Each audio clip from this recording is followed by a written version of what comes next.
नहमदुहु व नसल्ली अला रसूलिल करीम अम्मा बाद फ़ऊज़ु बिल्लाहि मिनश शैतानिर रजीम बिस्मिल्लाहिर रहमानिर रहीम। ख़वातीन हज़रात, गौर सफ़रात पेशी आपकी खिदमत में हाज़िर है और सलाम अर्ज़ करता है। दो मौज़ूआत पे बात करूँगा। पहला मौजू ये है कि जो सुप्रीम कोर्ट ने तफसीली फ़ैसला किया पंजाब के इलेक्शन के हवाले से, उस पर मुख्तसर बात करूँगा।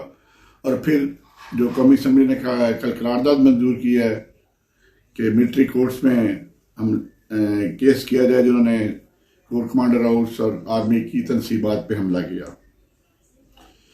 तो सबसे पहले तो जस्टिस मुनीबुर रहमान ने जो फैसला किया है, उन्होंने इनका जो 4-3 वालों का जो है ना दिया बचा कर दिया।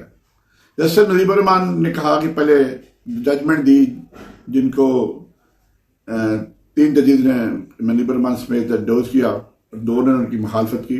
मुखालफत करने वाले ये नहीं कहते कि इलेक्शन ना करवाओ, मुखालफत करने वाले ये कह रहे हैं कि जी पहले हाई कोर्ट को फैसला करने दो, क्योंकि constitution is very loud and clear about the elections that should be held with in 90 days। It is loud and clear, इसमें तो किसी किस्म का कोई शक ही नहीं है कि इलेक्शन 90 दिन में होने थे। That is the requirement of the constitution of Islamic Republic of Pakistan. लेकिन ये जो बैठे हुए हैं इम्पोर्टेड सरकार, इन्होंने तो कॉन्स्टिट्यूशन के साथ जो एब्रीगेशन किया है, जो सबवर्ट किया है, इसकी इनको किसी वक्त सजा जरूर मिलेगी। अगर यहाँ नहीं मिलेगी तो 5 साल बाद 10 साल बाद कोई ना कोई गवर्नमेंट आएगी जो इनके गले में फंदा फिट करेगी। तो उन्होंने कहा जी कि पहले 9 जजों का बेंच बैठा, उसमें ये कहा गया कि बेंच को रिकॉन्स्टिट्यूट किया जाए। तो बेंच को रिकॉन्स्टिट्यूट किया, चीफ जस्टिस ने 5 जजों का बना दिया। तो 4-3 का कहाँ से आ गया फैसला? तो 3-2 का हुआ था।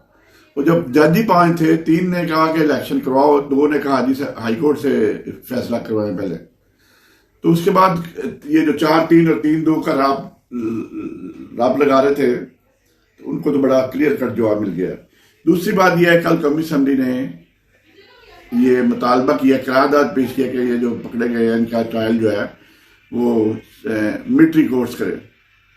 तो कॉन्स्टिट्यूशन में जब ये APS में हमला हुआ था तो आपको याद होगा कि रजा रबानी साहब ने रो के वोट दिया था इसको, जो सेनेटर रजा रबानी के पीपल पार्टी के थे। उस वक्त APS में हमला हुआ था, तमाम लोग जो है वो उससे बड़े दुखी थे। बच्चों को, मासूम बच्चों को कत्ल किया गया, शहीद किया गया उनको। तो उस वक्त कॉन्स्टिट्यूशन में जो 21 अमेंडमेंट है, उसके लिए ये कहा गया कि मिलिट्री कोर्ट्स की इजाजत दी गई कॉन्स्टिट्यूशन में अमेंड करके। ये याद रखिए आप कि that has come through the constitution of Islamic Republic of Pakistan in the 21 amendment. 2 साल की इजाजत दी, वो 2017 में खत्म हो गई। फिर उन्होंने कहा कि नहीं, अभी दहशतगर्दी और जारी है, 2 साल को अमेंड किया गया, मजीद बढ़ाया गया, जो 2019 में खत्म हो गया। उसमें उसके बाद कॉन्स्टिट्यूशन में कोई गुंजाइश ही नहीं है कि किसी सिविलियन और किसी पार्टी के वर्कर का आप मिलिट्री कोर्ट्स में ट्रायल करें। इस करारदाद की टके की वैल्यू नहीं है जो नेशनल असेंबली ने पास किया। उनको पता था कि ये कॉन्स्टिट्यूशन के तहत अमेंडमेंट हो सकती है, ऐसे अमेंडमेंट हो नहीं सकती, और ना इनके पास मेजॉरिटी है। तो ये मैं बहसीयत एक कानून का तालिब इल्म की हैसियत से जो मैंने पढ़ा है, 21 अमेंडमेंट, 21 अमेंडमेंट भी देख ले, और इसको फिर जो 2 साल मजीद बढ़ाया गया वो 30 अमेंडमेंट के जरिए बढ़ाया गया। तो उसके बाद तो कोई गुंजाइश ही नहीं रहती इसमें कि आप ये कह दी कि इनके सिविलियन के जो मिलिट्री कोर्ट्स में ट्रायल हो।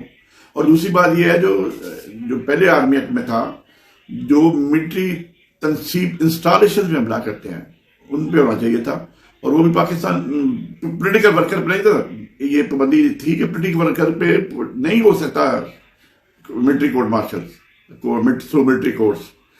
तो ये सरासर अगर जो ये जबरदस्ती कर रहे हैं, तो इसमें ऑलरेडी हाई कोर्ट्स में भी चैलेंज हो चुका है, सुप्रीम कोर्ट में भी चैलेंज हो चुका है, और जो कल करारदाद है जो नेशनल असेंबली ने पास की है, उस पर जरा भी कानूनी हैसियत नहीं है। इनकी ख्वाहिश जरूर है कि इमरान खान को किस तरह लाए। इंस्टॉलेशन पे भी हमला करते हैं, जो जिन्होंने कोर कमांडर हाउस पे हमला किया वो इंस्टॉलेशन में तो नहीं आते। हालांकि इंतहाई घटिया काम किया गया, उसकी पुरजोर मजम्मत हर बंदा कर रहा है, PTI वाले भी कर रहे हैं। लेकिन इंस्टॉलेशन वो है जो PF बेस में हुआ है, वो दैट इज इंस्टॉलेशन। वो PF बेस में जहाँ उन्होंने पेनिट्रेशन की क्राउड ने, वहाँ वो इंस्टॉलेशन है। Core commander house installation. तो anyhow, जो ये let the Supreme Court decide about the fate of these military courts. خواتین حضرات اسی کے ساتھ اجازت دیں، آئندہ آنے والے دنوں میں پھر بات ہوگی۔ السلام علیکم ورحمۃ اللہ وبرکاتہ۔